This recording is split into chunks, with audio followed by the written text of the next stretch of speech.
চলো তোমাদের আজকে চটপট কি করে কেএফসি স্টাইলের চিকেন বানানো যায় সেটা একবার দেখিয়ে দিই। কেএফসিতে কিন্তু ফ্রাইড চিকেনটা আমরা সকলেই খুব ভালোবাসি, আর আমার দেওর আমাকে অনেক দিন ধরে আবদার করেছিল যে দিদি একটুখানি কেএফসি স্টাইলের চিকেন বানাও না, ফ্রাইড চিকেন যদি ঘরেই এরকম বানানো যায় তাহলে আর কেএফসিতে যাওয়া কেন।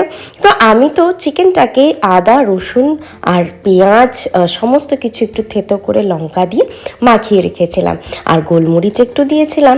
আর তারপরে এখানে তো আমি ফ্লাওয়ার নিয়ে নিয়েছি, এই ময়দাটার মধ্যে ভালো করে একটুখানি পাপরিকা লাগিয়ে নিয়েছি। তাছাড়াও আমি নুন, এছাড়াও আমি কর্নফ্লেক্স আর একটুখানি ব্রেড ক্রাম্বস নিয়েছি।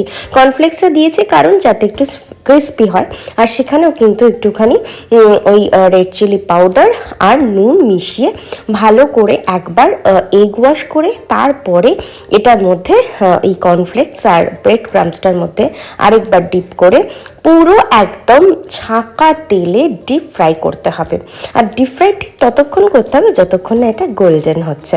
তো তোমাদের জানিয়ে রাখি, এটা কিন্তু আমার উপরের রান্নাঘর, মানে শ্বশুরবাড়িতে। আমার শ্বশুরবাড়িতে নিচেই রান্না হয়, যেখানে আমার শাশুড়ি মা রান্না করে।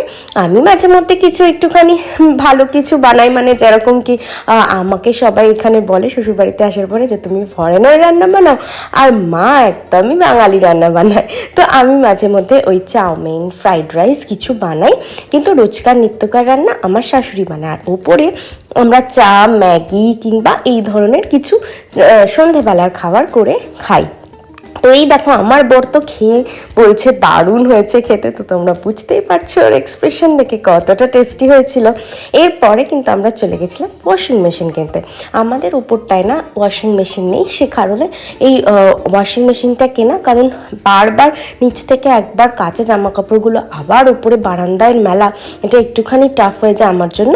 তাই জন্য যদি আমাদের উপরে বারান্দায় থাকে ওয়াশিং মেশিনটা, ওখান থেকে শুকিয়ে বেশ মেলা যায়। দেখা যাচ্ছে নেক্সট ব্লগে।